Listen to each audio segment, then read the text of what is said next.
today. 'Cause there ain't no doubt I love this land. God bless the USA.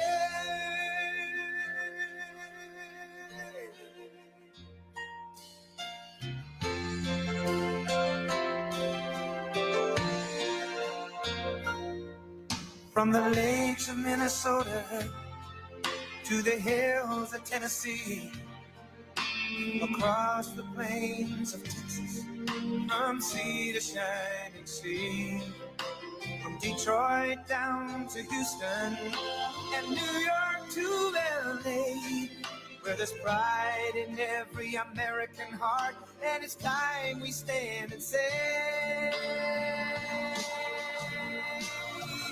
that I'm proud to be an American, where at least I know I'm free. And I won't forget the men who died, who gave that right to me. And I gladly stand up next to you and defend her still today.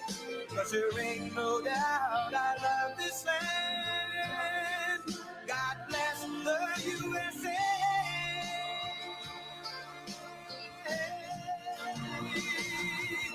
And I'm proud to be an American, where at least I know I'm free. And I won't forget the men who died, who gave that right to me. And I gladly stand up next to you and defend her still today. 'Cause there ain't no doubt I love this land. God bless the USA.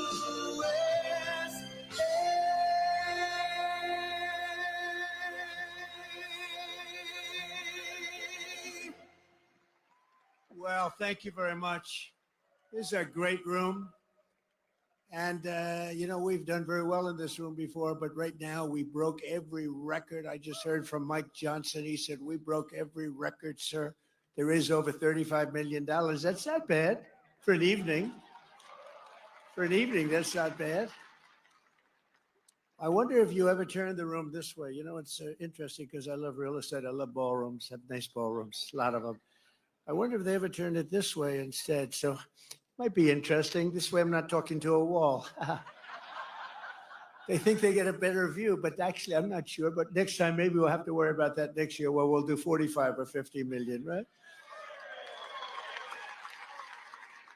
I mean, a lot of people, you broke your record attendance and you broke your money record, and that's a great tribute to the Republicans and the party and everything it stands for. And it's wonderful. And I want to thank especially Speaker Mike Johnson, because he's been incredible.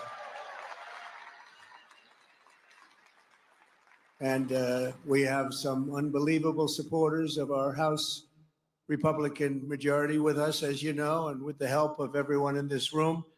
The next year's Republican Party is going to defy history. We're going to really defy it, and we already are. We're getting things done.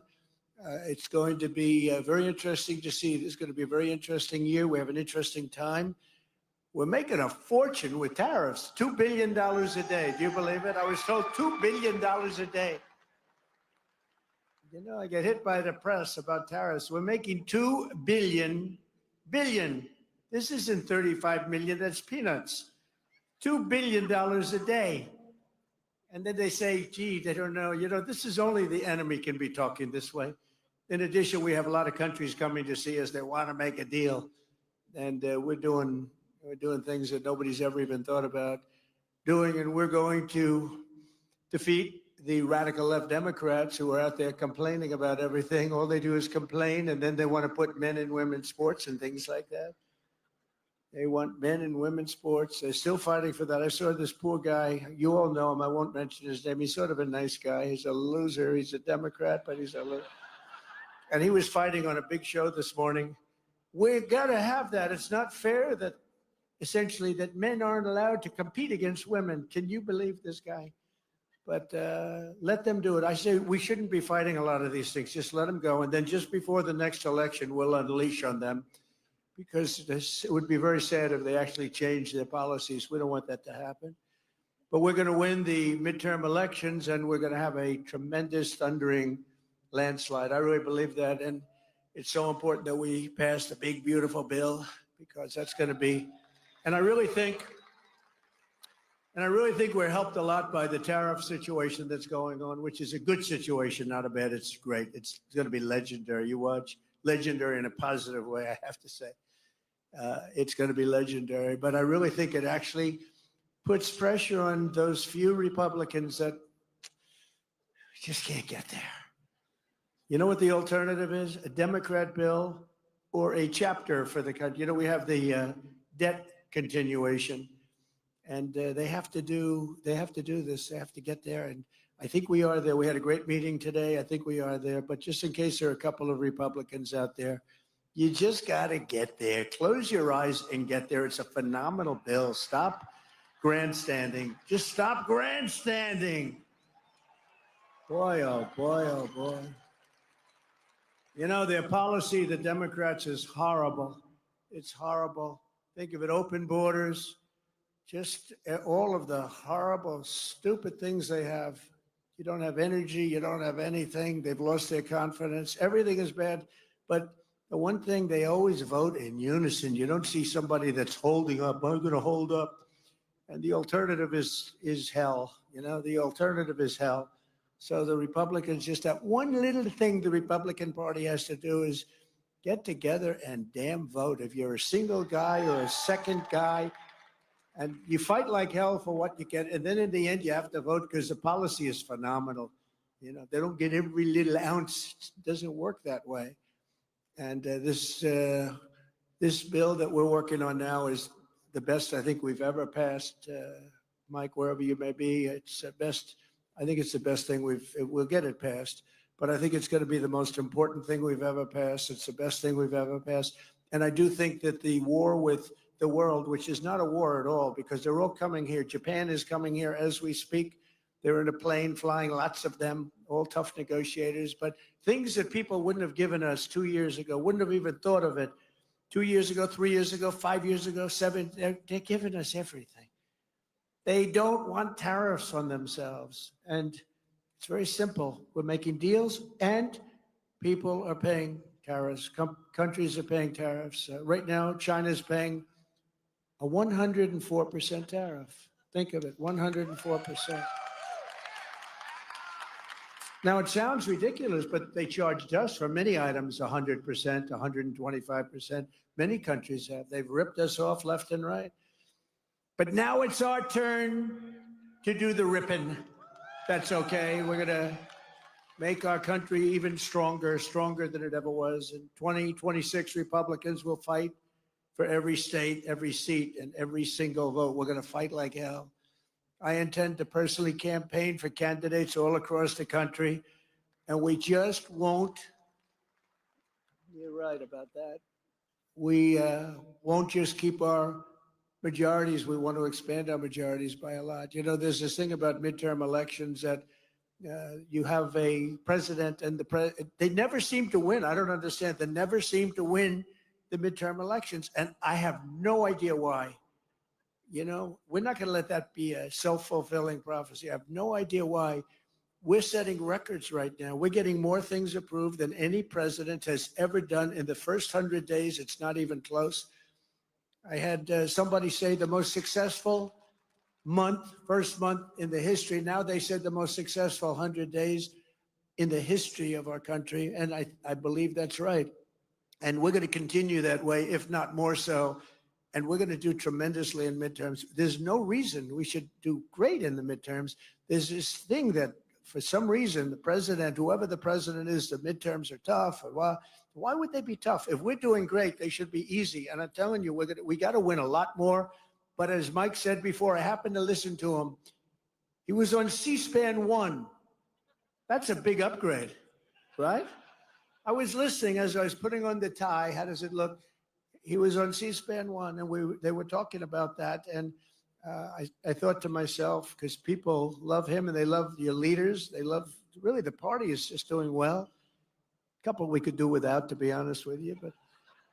But the party is doing well, and there's no reason we shouldn't just get together and win these midterms and win them by a lot, because 7 that I heard Mike talking about before, 7 is not really enough. But we lived for one for a period of time. You know, the only thing good about seven, when you have one, and now all of a sudden you have seven, it sounds like it's like a landslide. It's so good. It's like the most amazing thing. Seven sounds so good when I hear that. It sounds like we can't be beaten. And we should be 50, 60 up. Honestly, we should be 100 up because based on policy, these people have the worst policy that anybody's ever seen. There's something wrong with them. Honestly, there's something wrong with them, all this crap. 13 House Democrats currently represent districts that voted for Trump and voted for Trump big. And in 2026, we're going to tell them, all 13, that you're fired, get out, get out. No reason for that, 13, but 13 is a small number compared to some of these stats. We are going to work very hard. I'm going to do tele-rallies. You know tele-rallies? I'll do rallies for a lot of you, but I'll do tele-rallies at a minimum. And we just had two great elections, by the way, and I heard everybody is introducing our two new Congress. Where are they, please? Stand up. I want to look you in the eye. I want to look you in the eye, Randy. Look at the two of them. What a job you did, man. Huh? You were never in doubt. Where's our second person here? I know there he is. Boy, they gave him a lousy seat. He's behind. Great job. We're proud of you, man. Great job. Great job. Thank you. And, you know, both elections, they were saying, it's going to be close. It's going to be close. And I was listening. And they won by you won by what, 17 points, 18 points? I don't think that's close. I don't think it's close. So we won by 15 and 18 points. And they're saying it was a terrible evening for Trump. Can you believe it? Terrible evening. They only won by 18 points and 15 points. Anyway, good job, both of you. Good job. But in addition to our fantastic House Speaker, we're pleased to be joined by Majority Leader Steve Scalise. And I watched you too, Steve. I watched you on C-SPAN 1. And Steve has suffered greatly. I mean, I was there the night that it looked like he wasn't going to make it. He's very brave. He suffered greatly. And I tell the story about the baseball game where, I mean, he was really, the doctor told me, sir, I've never had anybody lose so much blood. It's not looking good. And his wife loved him. She was such a disaster that night. She was crying. She was crying because I've been with people that were in serious trouble and the wives couldn't care. They couldn't care less. In fact, after they recovered, I said, do yourself a favor, get rid of the wife. She couldn't. No, I'm only kidding, of course. I'm only kidding. I like to say I'm only kidding. That way, that cleans it up a little bit for the press. I say I was only kidding. No, I've seen some wives that were truly not bothered too much. I had one where the dog died and the husband died on the same day. And I said, it's too bad about Harry. No, but Lucy died. Lucy, oh my God. Harry didn't mean, he left her a fortune too. Can you believe it? Harry didn't matter. The dog mattered a lot. But I was with Steve and he was really, you know, that was a tough thing. And then amazingly, he was like a year later, he was in the baseball game against the Democrats and he's playing second base, and he was having a hard time. You know, it's a hard time getting around. And with his luck, a shot was hit to him on the ground, a ground ball, and he got down, and that ball was no way that ball was, it was right at him, but really, it was whacked. I don't know who the hell hit it. It looked like a major league ground ball. And Steve went down and blocked that sucker and got on his knees and threw it to first base. It was the most unbelievable thing that it could happen. This was God watching a game, I'm telling you. Does everybody remember that? He blocked it, or knocked the hell out of his foot. Not his glove, it was his foot. And he got down and grabbed the ball, threw it out, and got the runner by quite a bit. And they then took him out of the game. And I said, what a great move. That was a good manager. They took him out of the game because you can't improve on that, let me tell you. But he had great courage and amazing how he's done. And he's been very special, and all of us know it. He's really done great. Another man I've really gotten to know a lot, and I think he's fantastic, is Tom Emmer, Majority Whip. I think he's fantastic. Where's Tom? Where's Tom? Where is our Tom? because I want to see his wife. You know, his wife is better than him. He admits it. Oh, that's good. Hi, Tom. So where is she, Tom? Oh, no. She's not. She's home. She's watching C-SPAN. Yeah, I know. Thank you, Tom. Great job you do. And Lisa, you were up talking about Donald Trump tonight. And Lisa McLean, conference chair, she was talking about Trump. And I appreciate it, Lisa. Lisa, where are you, Lisa? This is like a roast. Thank you, darling. I saw your whole speech. I watched you and Steve and Mike. I watched the whole thing. Then they said, sir, we have to leave. You're going to be late. I said, I want to watch your speeches. And we have Richard Hudson, the NRCC chairman, who set the record tonight. Richard, great going. That's a great job. And Brian Jack, who was with me from day one of my political career, he was so fantastic. He was so fantastic. And he came to me, he said, do you think it would be okay? He wanted to run for Congress. He always wanted to run for Congress. It was the most important thing. But he was with me, knows so much about politics and boxing. He knows a lot about boxing too, but he loves politics. But he really just wanted to run. I think his ambition was to be a congressman. And the seat came due. A good member of Congress actually retired, and Brian in Georgia. And Brian said, what do you think, sir? I said, well, you got my endorsement. And he won by a lot, and he's never looked back. He's a fantastic guy and a great political leader, a great politician. Brian Jack. Where are you, Brian? Where are you, Brian? Hi, Brian. Great job. Proud of you, Brian. And more than 160 members of Congress. And I'd like to really, you've done incredibly well. They're really looking back. And, you know, I said before, the Democrats have taken a lot of beatings. They have lost their confidence. They've gone crazy. They've gone crazy. How about this new one they have? Their new star, Crockett. How about her? Is that real? Are they serious about that? That's their new star? If that's their new star, they're in serious trouble. I mean, this is Crockett. Oh, man, oh, man. But we have, we've done a job, but they've totally lost their confidence. And it's a hard thing when you lose your confidence, but they've taken a lot of beatings, and now they're going to rely on Crockett to bring them back. Crockett's going to bring them back. You ever watch this? Last November, all the leaders here tonight were given a mandate from the American people. And at the presidential level, we won, think of this, all 7 swing states. We won the Electoral College 312 to 226. That's not bad. Remember? The fake news was saying, it's going to be tough because people like Trump, but he should be able to get 270. I actually went to Nebraska and campaigned for 1 vote. I went to New Hampshire. I campaigned because they said that it could be where 270, 269. So I'm going to all the places and I'm trying to get 1. We won Nebraska big, but there was 1 area. And I went there. I went all over the place campaigning, and then we get 312. But we won in a landslide, too, because we won the popular vote for the first time of a Republican in decades. And now I think that's going to be done routinely. We won 85% of all counties in America, 525 for them and 2,725 for us. That's that map that you see. It's all red except for the 2 corners. They have a little blue, a little line of blue. For the first time in history, all 50 states shifted toward the Republican Party. First time in history, it's never happened. It's a shift. It shifted Republican.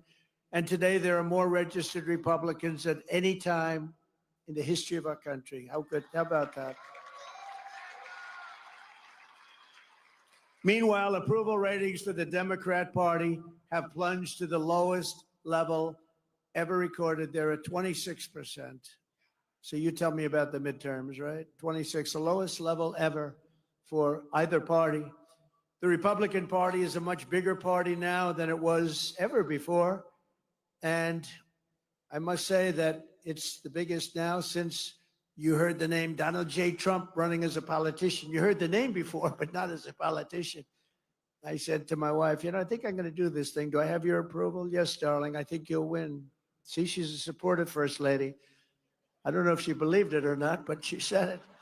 She said, yes, darling, I think you'll win. How do you think I'll do? Oh, darling, you'll win very easily, even though I've never done it before. I said, I have one problem. I've never done it before. She said, that doesn't matter. You're so talented. I said, thank you very much. This is why we get along. It's easy to get along like that. But we have far more people and far more enthusiasm than the party's ever had.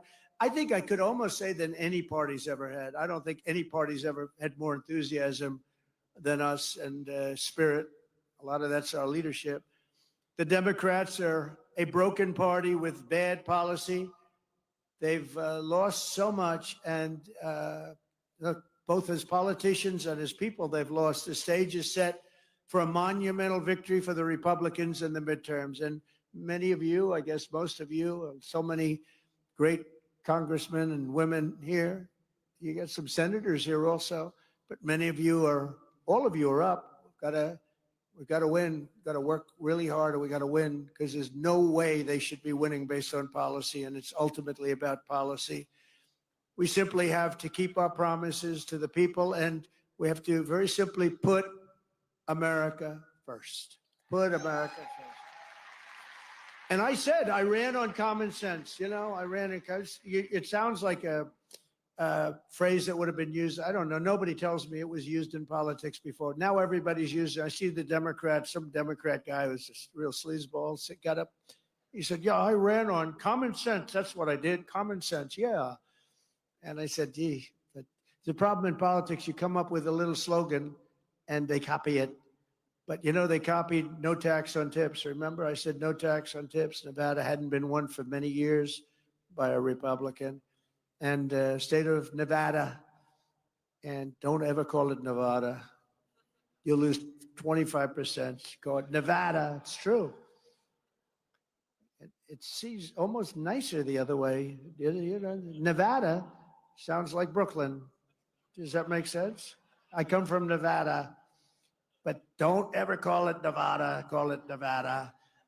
But as you know, the corrupt globalist establishment that ruled our country for decades is now complaining that I'm doing exactly what I pledged to do in the campaign. All of these things, tariffs, the men and women's sports, everything. The borders, strong borders. We have the strongest border we've ever had today. It was just announced. Strongest border. They don't want to write that. You know, they forget. They forget. Eggs. I came in eggs. Not a very glamorous thing to talk, but eggs. I was in for 1 week, and they said, egg prices are soaring. I said, I've just been here. I didn't know this, please. I didn't know it. The fake news, they're going, egg prices are soaring. I said, man, I just got here. You know, let me know about it. What's going on with eggs? Tell me. So they gave me a little bit of a thing, and it's true. Under Biden, they soared like double, tripled, quadrupled. You couldn't even get them. They were not available. They said, don't use eggs for Easter. Use the plastic alternative plastic. We got, at Mar-a-Lago, we got plastic eggs all over the place. They said, don't use it for Easter. If you're doing an Easter egg hunt, do not use eggs. Well, we have a wonderful Secretary of Agriculture, as you know, Brooke Rollins. She's here someplace, I think. And she went after it. When she goes after something, we don't play games, right, Brooke? And egg prices are down now 87%, and you have all the eggs you want, 87%. And they didn't write about it. They don't talk about it. I go up, I make speeches about eggs all the time. I never get a reporter writing about it because we were successful. If you're a Republican, when you're successful in something, you have to toot your own horn. Talk about it because you're the only one that's going to. It's a pretty rough, it's a rough business, I will tell you. But the shrill voices that you're hearing this week about tariffs are the same scoundrels and frauds who never thought twice about when the United States lost 90,000 factories and plants. Think of that, 90,000. How do you do 90? If you had a map, a big map the size of that wall, and you had a pin for each factory, you wouldn't have enough room. You think of it, 90,000 factories since NAFTA, the worst trade deal in history, by the way, and we had it terminated. Everybody said You'd never be able to, it had to be terminated by Congress, and it was not easy.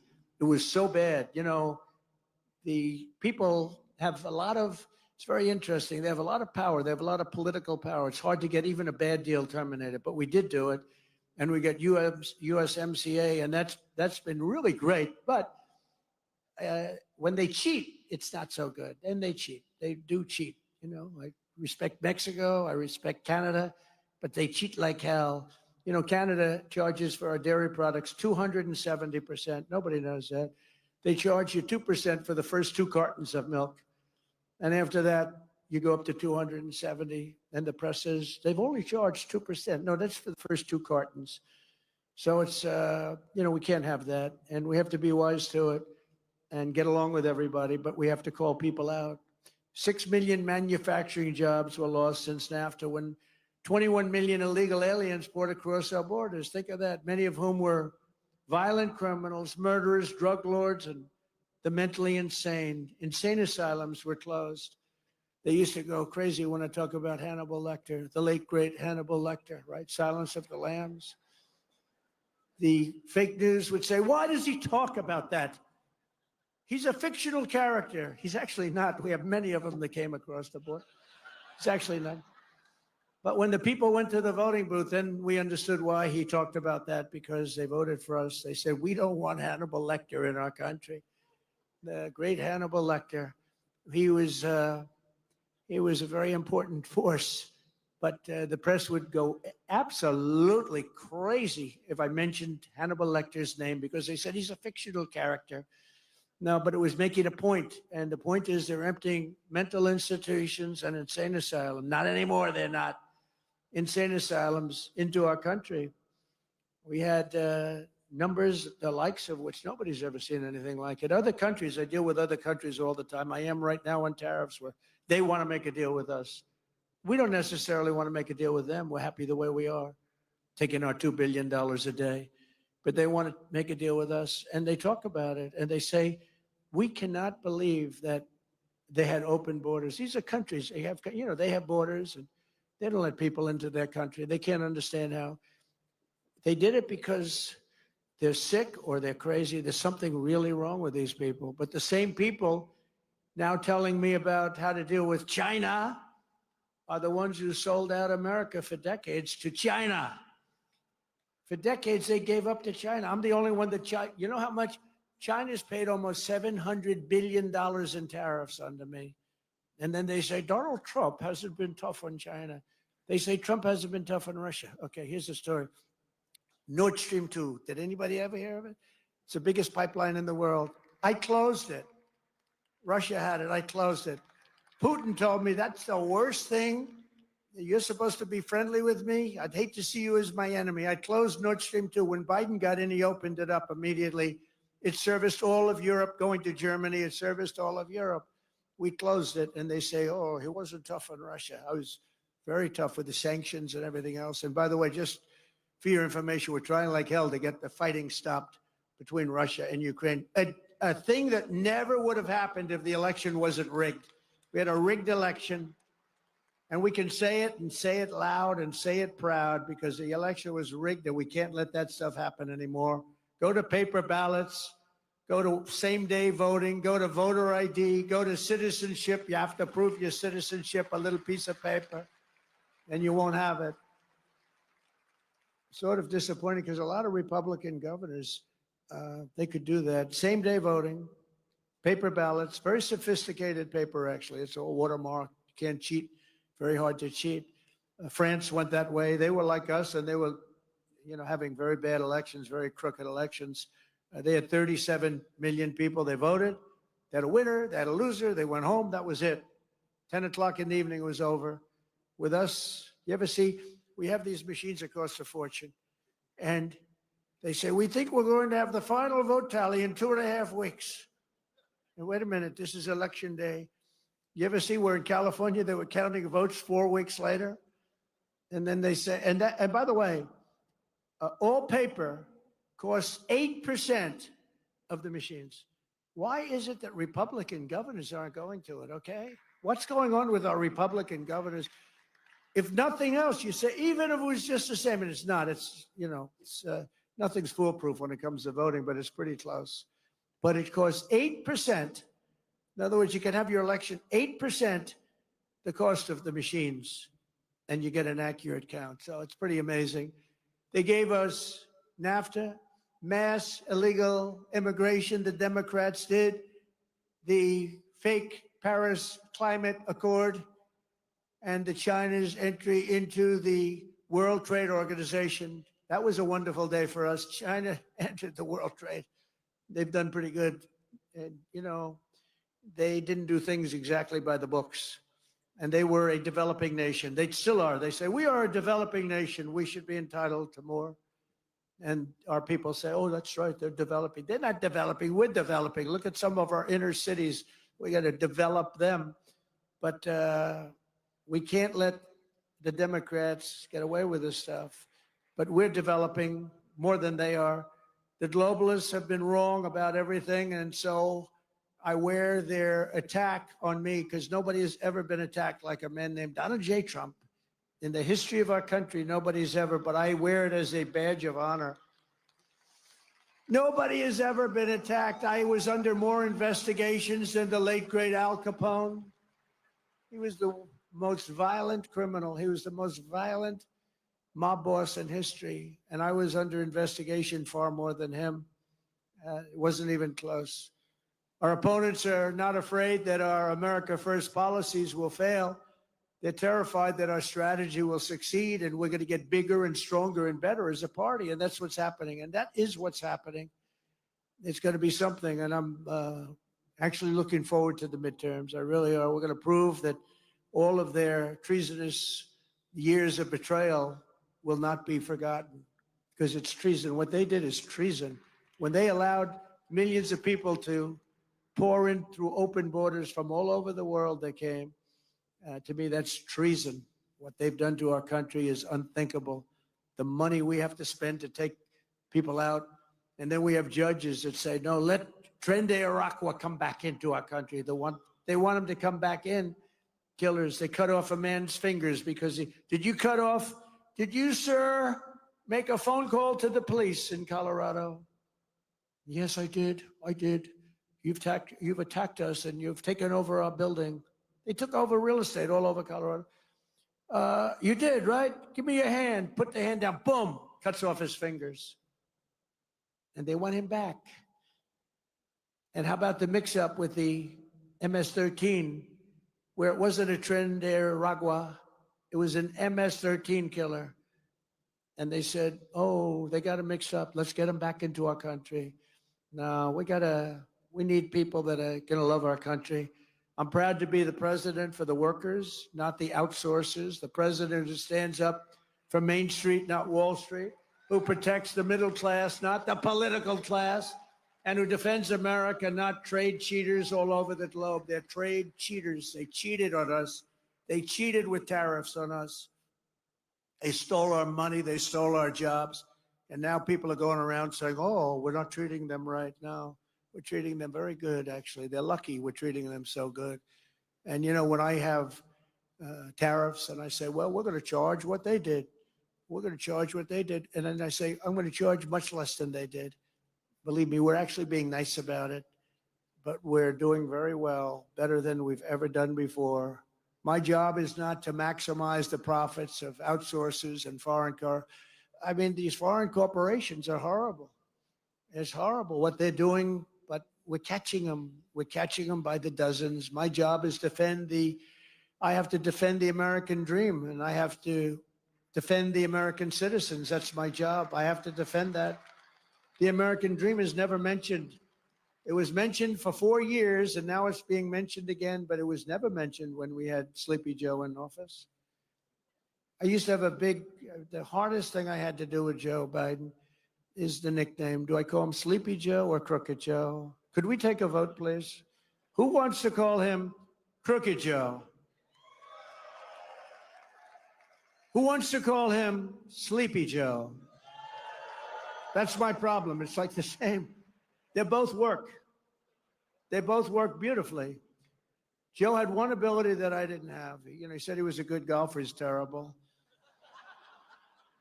Somebody said the only time I got angry during our debate when he said he was a 6 handicap. He's not a 6. He's not a 36, okay? But he had one ability that I don't have. He was able to go to a beach, bathing suit in tow, because it looked like it was actually falling off. But he'd go, had a hard time walking through the sand because, sand is heavy on your feet. Carrying one of those 6-ounce chairs that are made out of aluminum that if you weigh a little bit too much, it just cracks in the middle when you sit down. And he could sit down in a beach with photographers on the beach. He's the president, so he had a minimum of photographers, but he still had photographers. And he could fall asleep. Who the hell could do that? Who could fall asleep? And he'd turn around and drool would be coming out. He didn't care. His wife didn't care. It's an ability that I could never fall asleep under those circumstances. I'd be very conscious of my body and what we look like. I'd be sitting up like this. Then I'd say, darling, it's time to go. Let's get out of here. Well, it wouldn't most people. I mean, this guy could go to the beach and he was out in seconds. Guys are shooting him. He'd be in the papers the next day, eyes closed, mouth open. The United States has been getting ripped off for 50 years, and we're simply not going to take it anymore, and that's what's happening right now. In 1950, the United States dominated global auto production, producing more than 75% of all of the cars on Earth. Think of that, 75% and even higher before that. Today, we produce 11%, while China produces 3 times more than we do. Let me tell you something. With the tariffs that we're doing, as you know, we have tariffs on automobiles, aluminum, steel, separate from the other tariffs, the baseline we call it. Companies are pouring back into our country with plants. There's a run on sites. There's a run on old plants. Most of them are being ripped down for new plants. They've stopped building in Mexico, 4 or 5 plants, and they're all coming into the United States. I know what the hell I'm doing. I know what I'm doing, and you know what I'm doing too. That's why you vote for me. And the chip makers are coming in. They're all coming in. We've never had anything like this.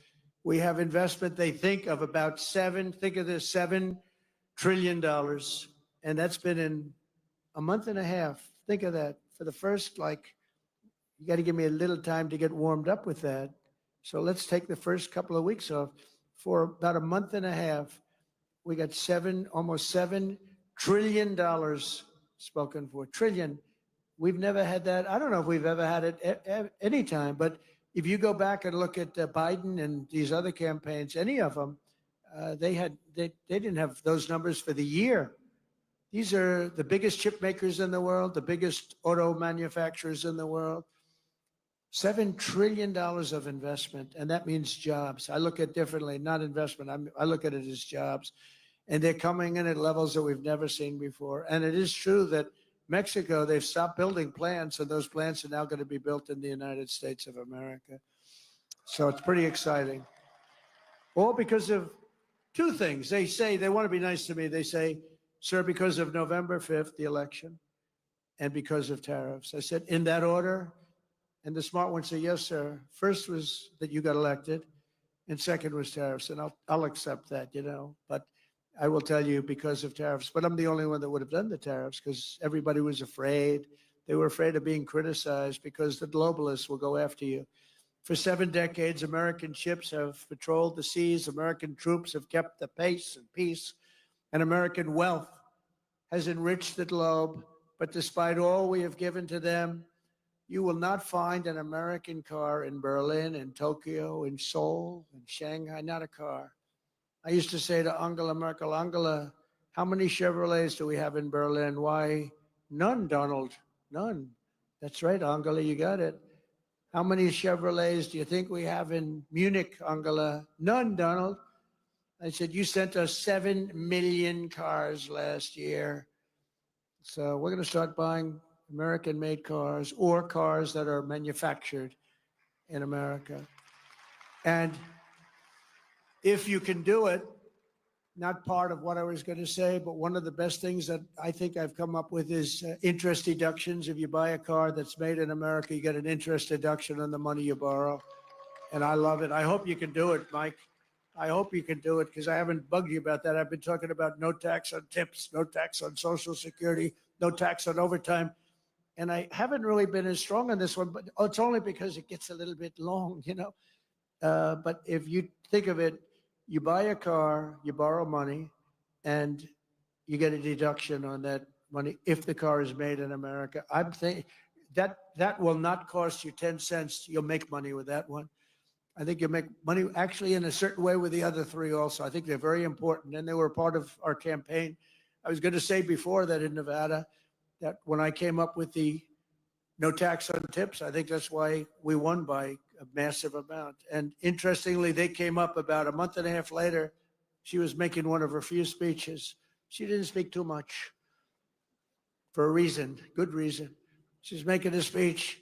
And in the middle, she said, oh, and by the way, we will have, everyone's falling asleep, we will have no tax on tips. The place booed the hell out of it. They said, you're a little late on that one, because I was worried they'd copy me. You know, it was so good. You know how it actually happened? Maybe I should tell the story quickly. I was in my building in Las Vegas. We have a great restaurant there. And this young, beautiful waitress, and you're not allowed to say beautiful because that's the end of your political career. If you call a young woman beautiful, that's the end of your career. But what the hell? She was beautiful. So she came up to me. And she said, hello, sir. It's so nice to have you at the hotel. I said, thank you. I had a group of people, some political people, actually. It was very interesting. And I said, how's everything going? She said, oh, it's so tough. They're after my tips. Who's after? The government. They're after my tips, constantly after my tips. They're after all of us for the tips. She said, sir, we should have no tax on tips. I said, say it again. What? We should have no tax. She said it. This was my consultant, a waitress from my hotel. Most people go out, spend millions of dollars to come up with an idea. I said, she just said no tax on tips. That's the coolest thing I've ever heard. So I went outside. There were a lot of, we finished our wonderful meal, steak, went outside, and there were a lot of cameras, as there always are, unfortunately. I say, ladies and gentlemen, we're going to have a new policy all over the country, but specifically in Nevada. There will be no tax on tips, right? And the cameras went wild. Click, click, click, click, click. And we won the state by a lot, so I don't know. So I have to find that waitress and thank her. She was my consultant, except I didn't pay her $2 million like the other consultants that we all get screwed by. Even worse than the tariffs other countries impose are the non-monetary barriers. That's a non-monetary. These are not financial. These are other things, what they do so that you can't get your product in that country. And China, as you know, is one of the bigger offenders. And it's not all China. Look, I get along with President Xi. I have over the years. But, you know, you just, when COVID came, that was the end. That was it. That was called the bridge too far. But I've always had a good relationship with a very smart guy, loves his country. I love our country. So, you know, we love our country. He loves his. I tell that to other leaders. You got to fight for your country. It's you're not going to fight for us, but we can't fight for you. We're fighting for other countries. We're trying to make them great without making us great. But those days are over. They steal our intellectual property. They rob our trade secrets. They manipulate their currency to levels that have never been seen before. Today, it was announced that China is reducing its currency. Did you see that? Big, big.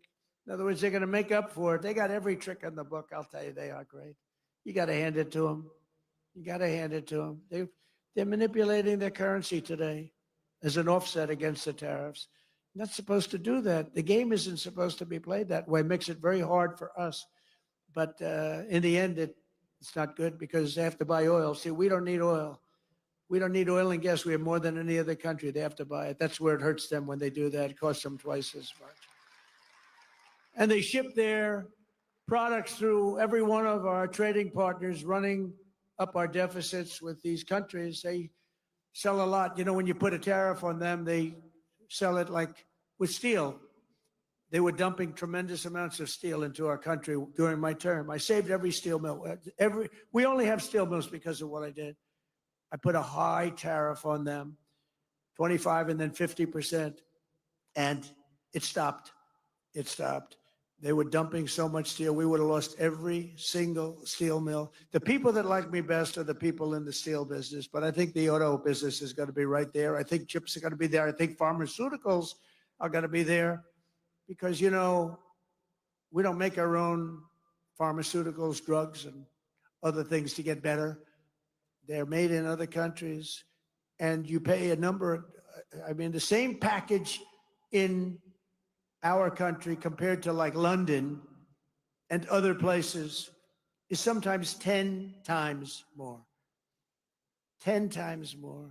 Something that sells for $88 in London sells for $1,300 here, made in the same factory by the same company. And that's over. I told them all that's over. They put all of their research and development money, they put everything. But what they don't tell you is that these other countries are smart. They say you can't charge more than $88, otherwise you can't sell your product. And the drug companies listen to them. But we're going to do something that we have to do. We're going to tariff our pharmaceuticals.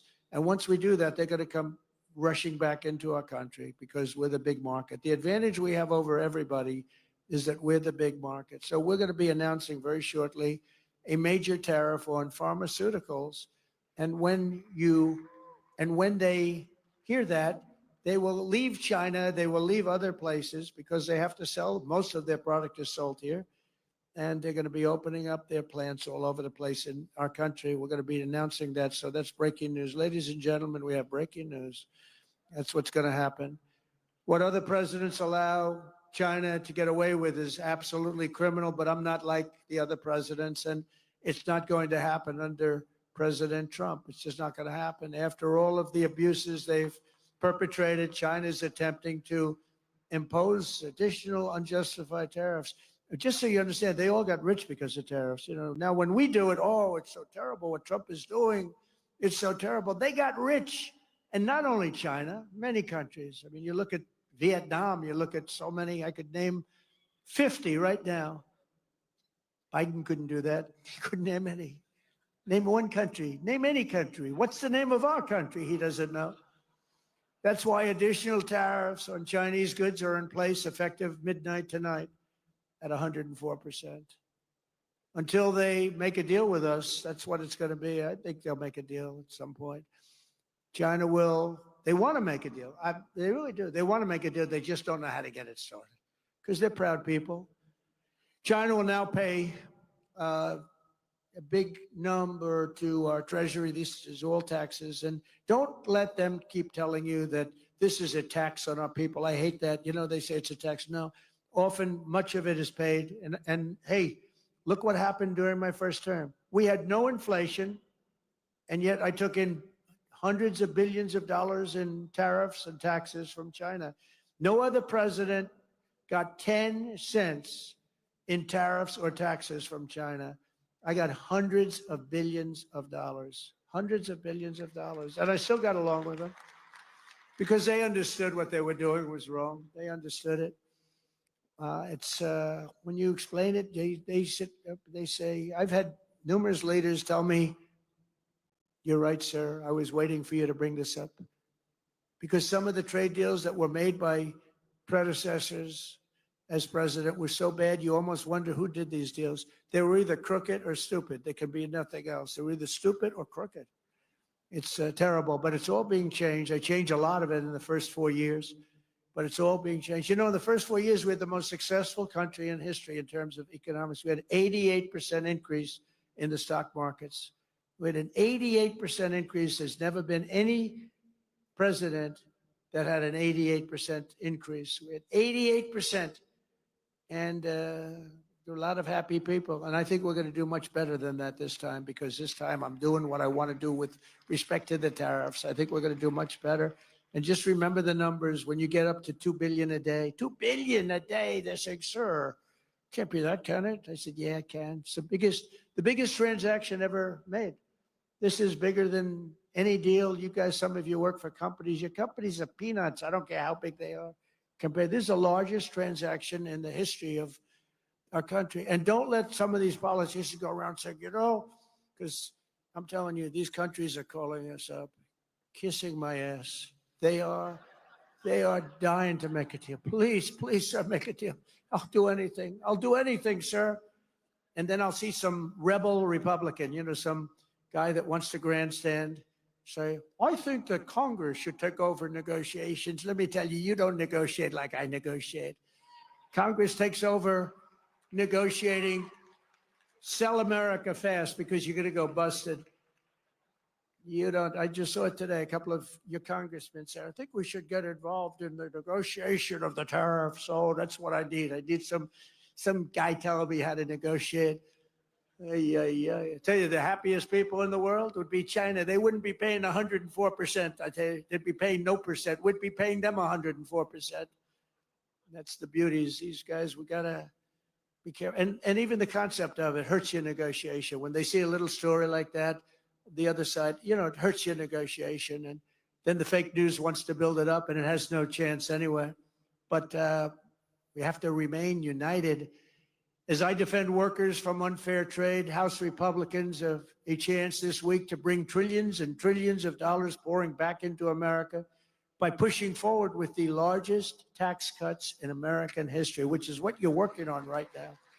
The largest in American history. And the reason because we had a great first term and amazing first term, but I saw that the other day that we had the most successful, I knew it anyway, but I saw that we had 88% increase. That's a tremendous increase. Think of that. And that's with all of the difficulties and all of the fake investigations and the Adam Shifty Shifts. Can you believe this guy? He's got the smallest neck I've ever seen. And the biggest head. We call him watermelon head. I'd say, how could that big fat face stand on a neck that looked like this finger? How can it? It was the weirdest thing. It's a mystery. Nobody can understand it. But he's one of the most dishonest human beings I've ever seen. And how we can allow people like that to run an office is a shame, but we did. He was in charge of the witch hunt. He was in charge of the fake witch hunt with Russia. It was a made-up story. Made up. Think of it. They make up a story. They know it's made up. It's gone on for a year and a half, 2 years. Russia. I knew nothing about it. The only thing I knew was that I taxed the pipeline that I told you about, that I put all sorts of sanctions and everything else. They never had a problem like they had with me. But it was Russia, constant, as a method of, what they did is that was the complaint about why she lost an election, because crooked Hillary was expected to win the election. But they didn't see what we saw. We saw the biggest crowds in history gathering, only superseded by the crowds we just had. But here's a guy that goes out and he goes to an intelligence hearing or whatever you might call it, and it's supposed to be secret. He'd walk out. He'd either make a call off the record, this is crooked Adam, shifty Schiff. He's a shifty Adam. Or he'd just go out blatantly and have a news conference. And because it had to do with me and my family, he'd go out and have a news conference. And he said, you've got to remember, he knows it's a hoax because he made it up with crooked Hillary.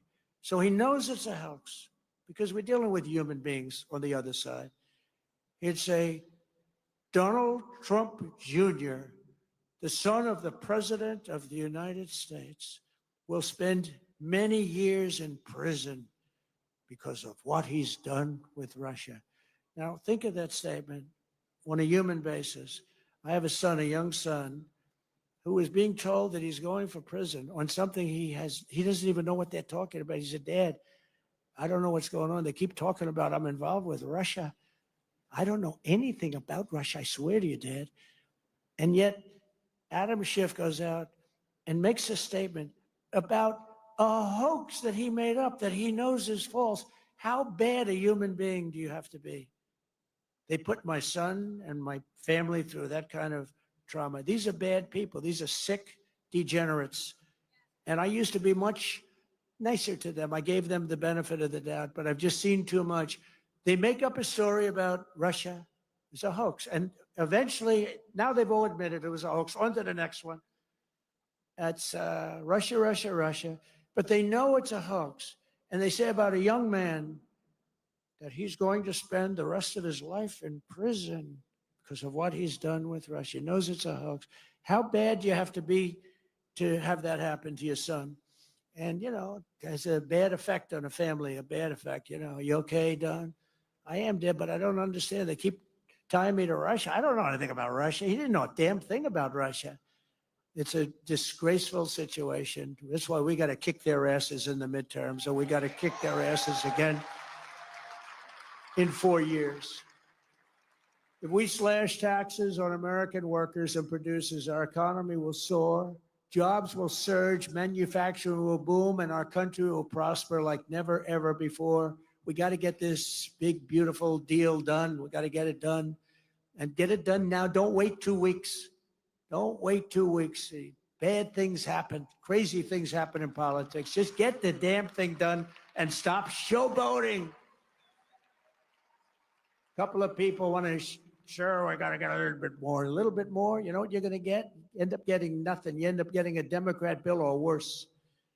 In the past 11 weeks, we've already created 350,000 jobs. It's unprecedented, including 10,000 manufacturing jobs. We haven't even started yet. Gas prices, you know, when I came in, they said he campaigned on prices coming down and prices going up. They're not going up, they're going down. Gas prices are way down.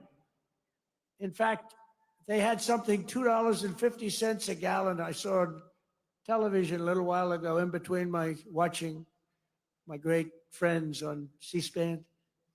I saw that the prices are down to $2.50, $2.60, $2.75. It was, when I came in office, it was $3.50, $3.75. But prices are coming down. Prices on groceries are coming down. Prices of eggs are down like 87%. 87, you know, they got me with that. I told you. Before I even got in office, they were telling me about, they're down close to 87%. And core inflation has dropped to the lowest levels in 4 years. And as I said, we had no inflation in 4 years, despite the fact that I took in hundreds of billions of dollars in tariffs. So we hadn't even started yet. Nearly $6 trillion of new investment. And that number is now revised up to about 7. Apple, great company, is spending $500 billion because of tariffs. 500 billion, not 500 million. That's a lot. 500 million. You know, when I first heard the number, I said, you mean 500 million? You can build a lot of plants for. No, sir, 500 billion. 500 billion? TSMC, the biggest, most powerful chip maker in the world. This is without that stupid CHIP Act, where they say, here's billions of dollars to a company that doesn't need it. These chip companies are loaded. They give these companies billions of dollars to build a plant in the United States. They don't build them in the United States. They keep the money. It looks good. They give them billions. No. TSMC, I gave them no money. Great company. Most powerful in the world, biggest chip company in the world. They're spending $200 billion in Arizona building one of the biggest plants in the world. And that's without money. All I did is say, if you don't build your plant here, you're going to pay a big tax, 25, maybe 50, maybe 75, maybe 100%. NVIDIA is investing hundreds of billions of dollars. Johnson & Johnson is investing $55 billion. Eli Lilly is investing $27 billion. The Mac is investing $20 billion. We have billions and billions being invested by Merck, Clarios, Stellantis, General Motors, Honda, Nissan, Hyundai. All are putting in billions and billions and billions of dollars. They're buying sites all over their building because they don't want to have to pay 25 and 50% tariffs. They're all doing it. And I think they also have confidence in the country. They have a president that they have confidence in. I know many of them. With the help of people in this room, we are one big, beautiful bill signing away from the greatest economy in the history of the world.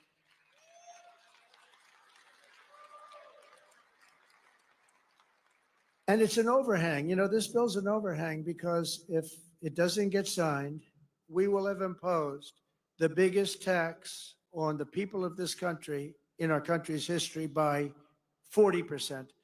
Biggest tax, because we gave you the biggest tax cut in history.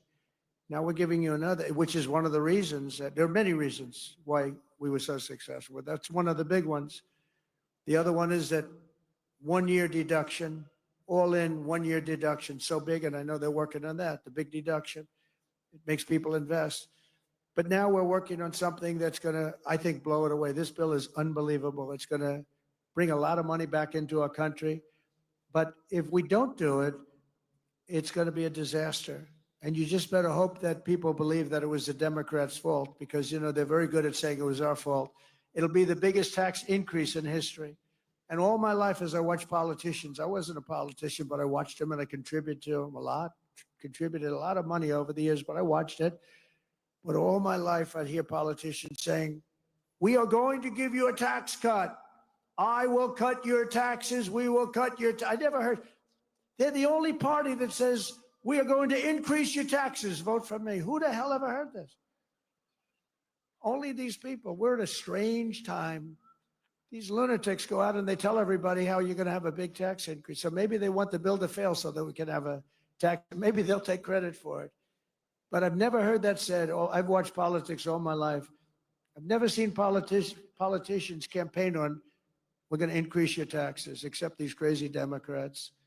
As part of this legislation, I am committed to spending cuts, and I will fight hard to include the elimination of hundreds of billions of dollars in waste, fraud, and abuse in the bill. We've already found hundreds of billions of dollars through Doge, and Elon has been terrific. He's been really terrific. But we've found hundreds of billions of dollars of waste, fraud, and abuse. But now we need to get the budget resolution, and we have to get it passed in the Senate. We have to bring it through the House. It's going to pass in both. One thing I'll say is that Thune has been great. John Thune has been great. And he's worked with your great leader hand in hand. Those two bills are coming up together, and they're very similar. And I didn't know if that would happen because you have a lot of different rules, procedures, complicated stuff. But Mike has been amazing, and John Thune, and they've worked like amazingly well because they've just been going on at the same time. And we're ready to get this thing done and beyond and get rid of the debt hangover ceiling that's a disaster for our country and for everybody, and to give people the biggest tax cuts they've ever had, because we're going to add them both up together. It'll be the biggest tax cuts. It'll blow away the tax cuts that we got them 4 years ago. If we follow through on this agenda, we will be rewarded with a phenomenal economy and a massive victory at the ballot box in 2026, because we will have a record of triumph like no president has ever had, like no Congress has ever had. They will not be able to even touch your seat. Your seat is secure, and we'll pick up 40, 50, or even 60 seats, and we'll have something that's going to be smooth sailing for years to come. If we don't get it done because of stupidity or a couple of people that want to show how great they are, you just have to laugh at them or smile at them or cry right in their face. In less than 3 months, our new administration has already accomplished more than most administrations achieve in 4 years or 8 years, and everybody says it. And we have to have this stuff documented and approved. In a matter of weeks, we've achieved the lowest level of illegal border crossings in American history. In history, they have a plaza in front in Tijuana, Mexico. I wouldn't advise going there on a trip, but nevertheless, they have a plaza, a big plaza, held hundreds of thousands of people. Yesterday morning, there were none. There was a man sweeping this massive plate of concrete, massive. And he was sweeping the concrete, and there was nobody there. During the same period last year, Joe Biden released more than 184,000 illegal aliens into our country. Think of it. Many of these people were from jails and mental institutions, as I said. Since my inauguration, we've released a grand total of nine. And they were all, in all cases, medical emergencies. We did that for medical emergency reasons. Last month, We officially designated Trinidad, MS-13, and the Mexican drug cartels as foreign terrorist organizations. And thanks to the Supreme Court yesterday, and today we had a big ruling too. We had a very big ruling today. But we will continue to deport these monsters under the Alien Enemies Act. Think of that, Alien Enemies Act. Can you believe it? All things we wouldn't have had to do if the election weren't rigged. Now, in reconciliation, we need Republicans in Congress to give us the full funding to permanently secure the border and to carry out. That's part of what we're asking for. Who could fight that? We want to permanently secure. Without a border or without fair elections and without a good press, you don't have a country. Well, we have a lousy press. We now have a good border. And we're going to get good elections pretty soon. There's a lot of clamor for it. I think it's something that you should work on. You should go out and put a bill in demanding. You demand, because the states are just an agent of the federal government, of you. You're to demand paper ballots. You're to demand one-day elections. You know what they do when it's longer than one day? All of a sudden, well, we're fixing the room up. Move those boxes. We're putting an air conditioner. Oh, really? We'll move the boxes back in a few days. Well, we're painting the room. Please move the boxes. And you notice the boxes go out and then they move back in about half the number. Oh, it's so sick. One-day election. You don't need any more than that. One-day election, paper ballots. It's. I think you should put a bill in. I mean, I don't know. Who's in favor of a bill? Who could not want it? Who could not want it? But I think you should do a bill in that. I think it would be so popular.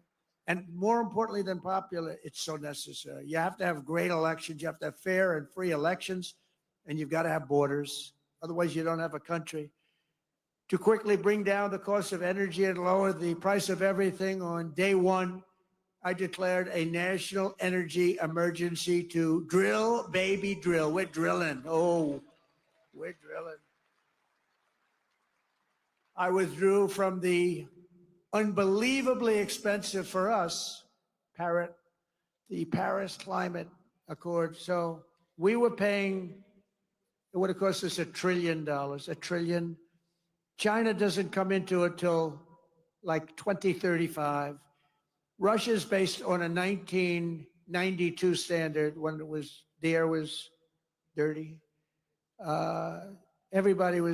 India was based on a very low standard. Except the United States, we had to pay immediately. We would have spent trillions of dollars on that scam. And it sounds so nice. The Paris Climate Accord, what a beautiful name. Isn't it beautiful? It was a ripoff of the United States.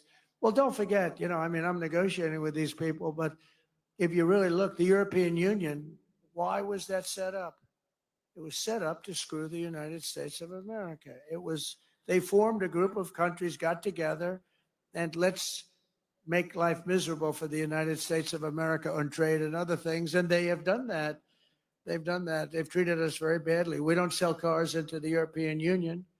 They won't take our agriculture. They want their own, but we take their agriculture. We take their cars by the millions. I terminated the Green New scam, one of the great scams, one of the great hoaxes in the history of our country, only superseded by Russia hoax. I canceled Joe Biden's insane electric vehicle mandate where everybody had to have an electric vehicle in a very short period of time. Everybody was forced to have an electric vehicle. They built some power stations in the Midwest. They look like gas pumps with electricity, right? They spent $8 billion, and 4 of the 9 of them don't work. 4 of 9, they built 9 or 8, but half of them don't work. They spent $8 billion bringing the cables, bringing the wires. What a great investment that was. Billions of dollars they spent. Now people can go out and buy a gasoline-powered car or hybrid. They can buy whatever they want. We don't want hydrogen because they have some big problems. They blow up and you never see who is driving the car. You're not recognizable. That's a big problem. They were telling me about, sir, I'm really liking hydrogen cars. I said, but isn't there a problem? Yes, they tend to blow up on occasion. I said, how bad is it? Well, we found body parts 250 yards away from the car. We think it was Mr. Jones, but we're going to go to see his dentist and see if we can. So if you have one of those incidents, let's forget it, right? It's a bomb. It's a bomb. I don't want him to work. I actually said, don't work on it. Between that and windmills, you can have windmills too. Most expensive form of energy ever. Anybody have a windmill by your house? Congratulations, you'll never sell your house. And today I signed historic executive orders to unleash coal production to the highest levels ever.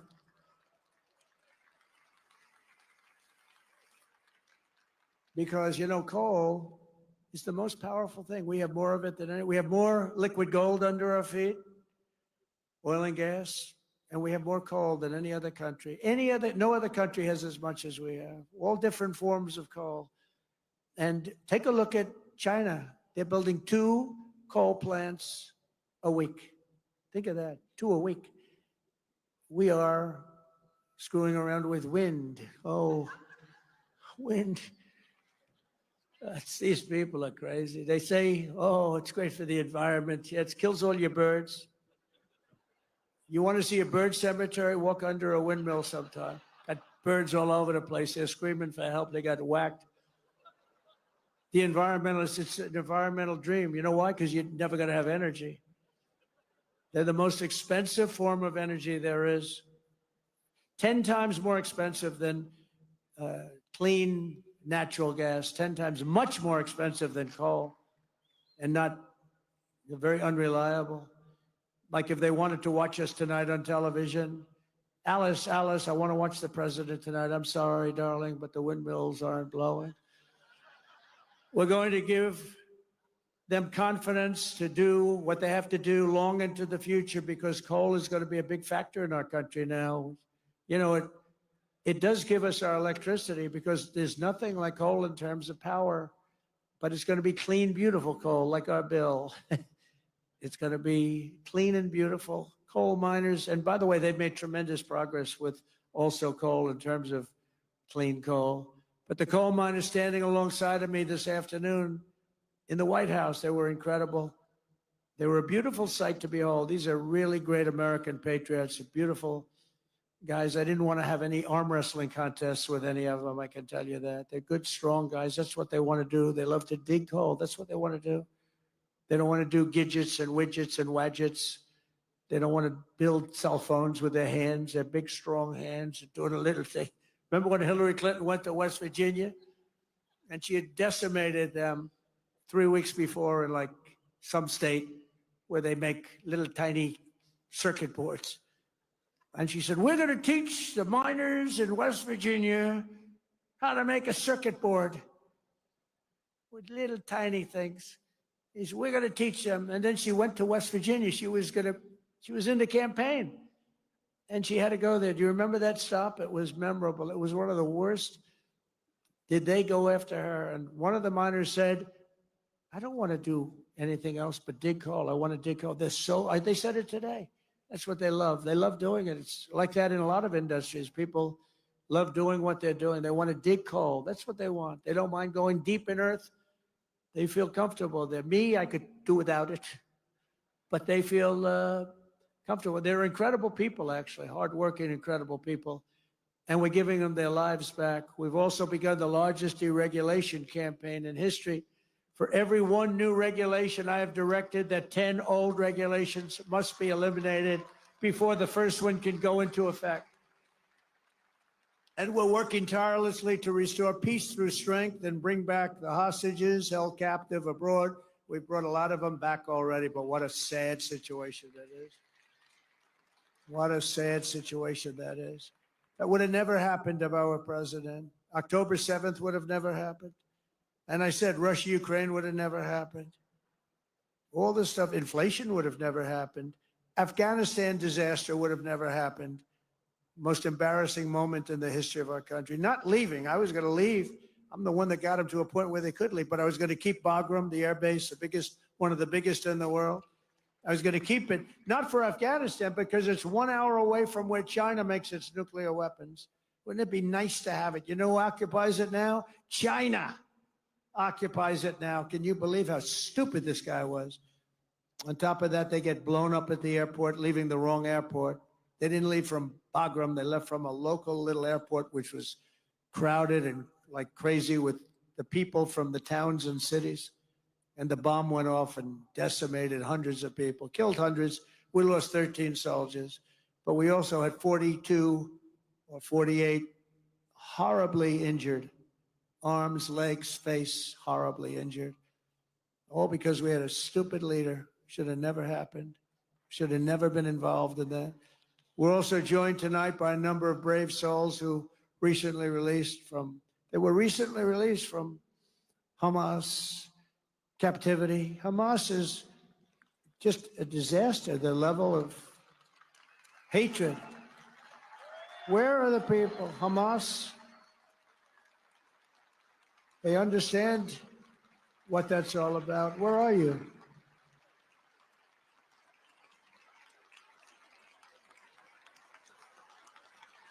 That's great. How does it feel to be out? How does that feel to be out, huh? You want to come up here for a second? You want, come on up here. Come on up here. Come on up. Yeah, let them up, please. That's great. That's great. I'll tell you, these people, what they had to go through. I had 10 hostages in my office 2 weeks ago. What they had to go through is just horrible. Come on up. That's great.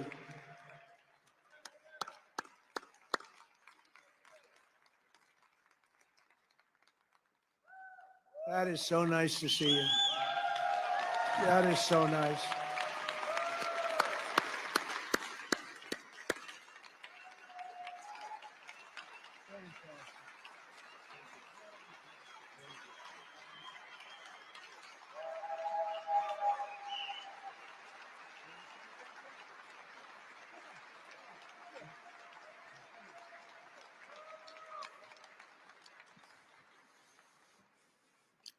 Thank you. Thank you very much. President Trump, I'm here and I'm alive. President Trump, you saved my life.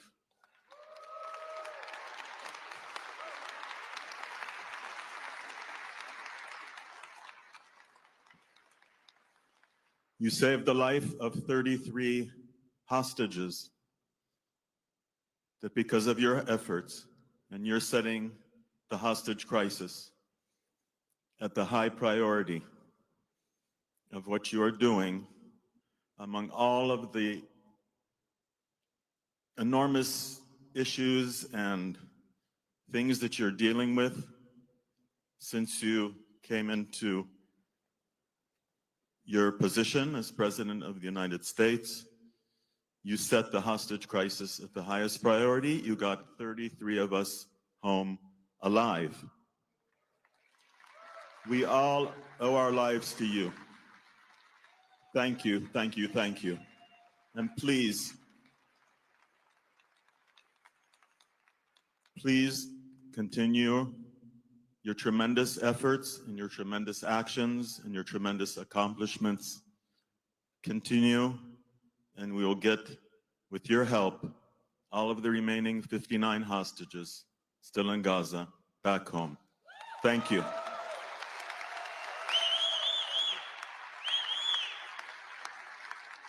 Thank you, President Trump, for bringing my kid home.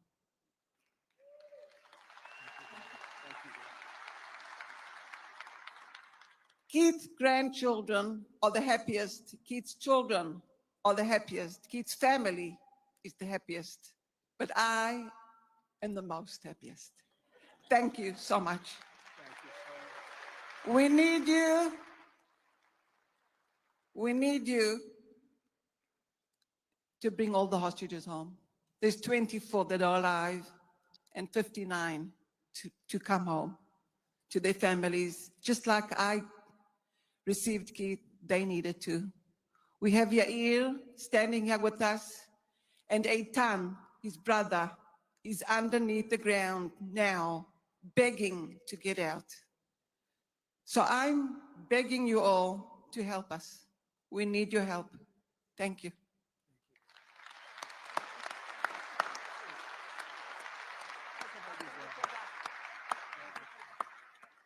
So, my name is Yair.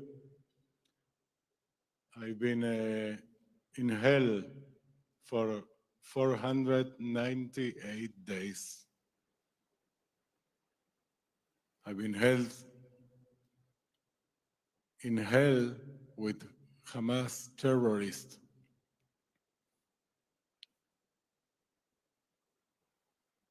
When we didn't see the light, but we feel when we heard President Trump get elected, we knew there is now someone who makes the things happen. We needed, I'm sorry about my English. I am half Argentinian, half Israeli. I'm sorry. We knew we need someone who do the things. That's President Trump. We are here because of President Trump. Thank you.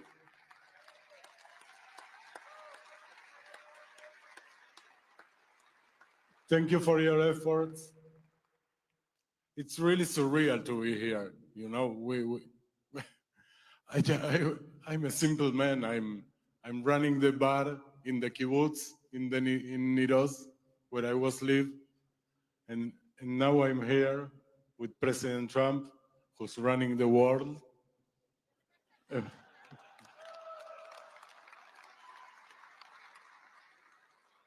We are thankful. We are really thankful, but humbly we ask for more.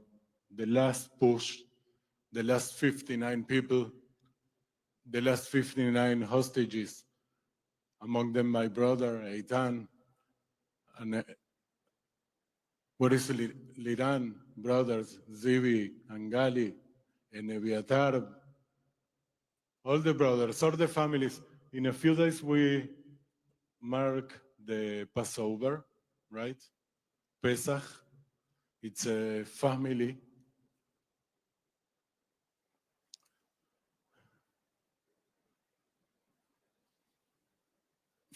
time. So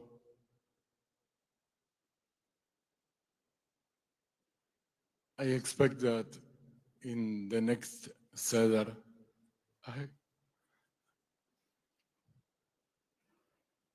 when my mother make the kneidalach, the matzah balls, that my brother Eitan, my little brother, who I call little, but he's 38, but it's my little brother. I hope he can sit with us in the Seder of Passover, and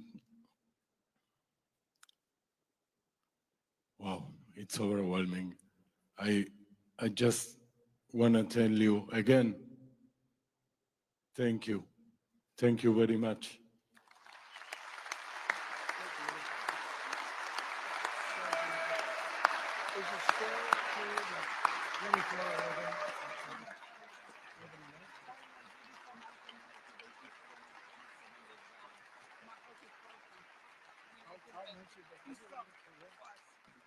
I just want to say, I said, of the 59 people that you want to bring home, how are they and how are they doing? Do you have any idea? Because they left that whole scene not long ago. And they said, well, of the 59, 24 are living, the rest are dead. I just heard that. And I was told that before by somebody else. But 24 are living, the rest are dead. These are young people, largely young people. Young people don't die. Young people are killed, they don't die. But the conditions were so horrible. But think of that, so of the 59. And I've had Israeli parents tell me that my son is dead, but please bring him home. As though he were alive, she wanted him brought home more than, it just seemed almost more than if her child was living. Amazing. They wanted the mother and father in 3 other cases, they wanted to have them brought home. I said, how is he doing? He's dead. It's only his body, but we want him home. So there's an amazing thing. But the 59 that you mentioned, you said that 24 were alive and the rest are dead. This is a terrible thing that's going on with Hamas. Terrible. The hatred is so incredible. It's unbelievable. And the way they were made to live was not even understandable, I think, by anybody in this audience. And you have great people in this audience that love you, and they're going to fight for you. And I just want to thank you very much. Thank you. You take care of yourself, okay? Very well done. You did a good job. Thank you very much.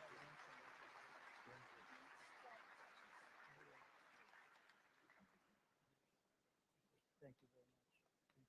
We'll get him back. Be careful.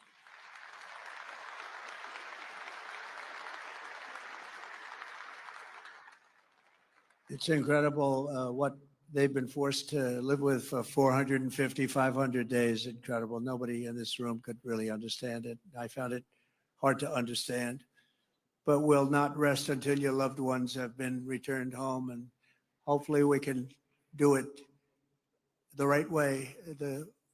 We want to get those 24 out really fast, and we're working on it very hard. There was no chance before. This is something that should have been done right at the beginning during the past administration. On day one, we ended the so-called diversity, equity, and inclusion policies across the entire federal government, private sector, and it's just not even allowed. I also signed an order making it the official policy of the United States government that there are only 2 genders, male and female. We want to keep it simple.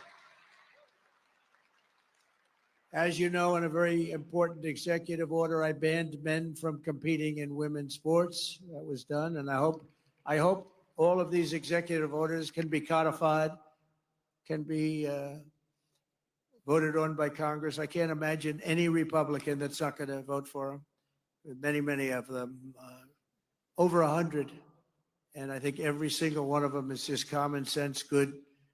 It's good politics, but the word politics doesn't matter to me so much. It's good for our country.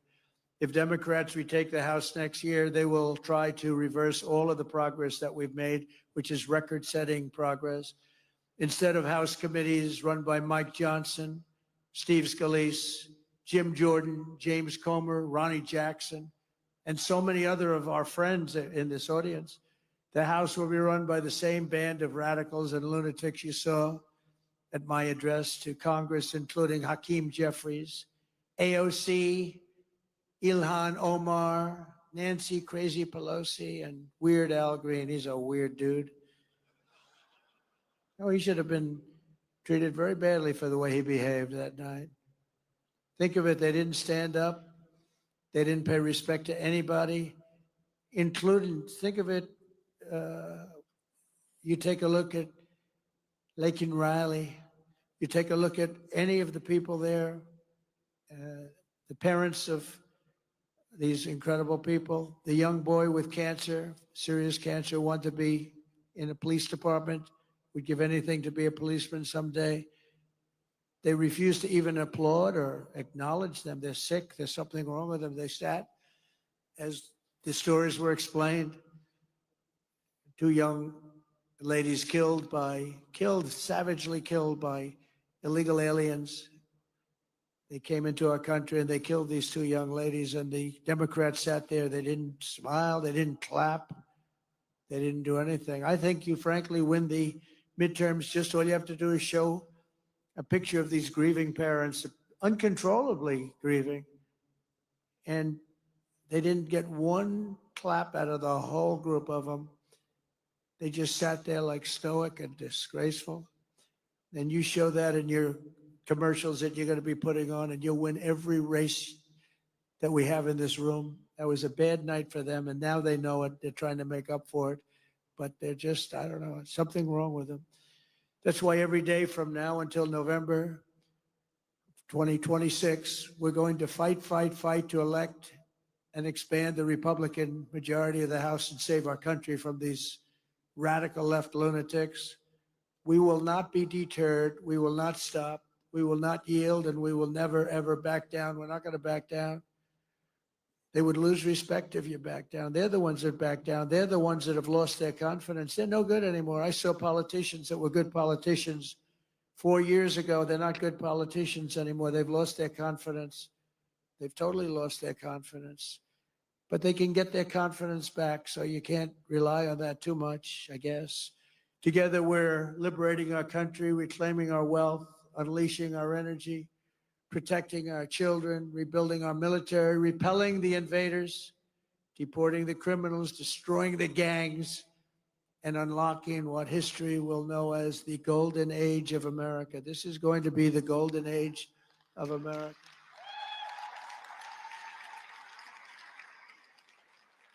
With your support, your commitment, and your help to elect more Republicans, we will finish the job that we have really brilliantly started. It's been a brilliant period of years. And we go back to 2016, it was brilliant. Then they stole it from us by illegally rigging the election. And we did great in that election, but we had to write it off, and we all went through hell. I went through hell in particular. Indictments. What we had to go through is hard to believe. Impeachments, 2 impeachments over nothing, over a phone call that was perfect. They knew it was perfect. And they found out after they realized that the calls were essentially taped by the government because you were talking to a foreign leader. And when that was played back, they didn't know what the hell to do, but they went forward with it anyway because they're sick people. The American dream will come roaring back in our country. Together, we're going to make America greater than it's ever been before. And I just want to thank you and congratulations on your record evening. And I'm with you all the way, and I'm going to be campaigning with you, and we're going to win, win, win like we've never won before. And thank you to your leadership. And Mike, great job. You're doing a fantastic job. Thank you all very much.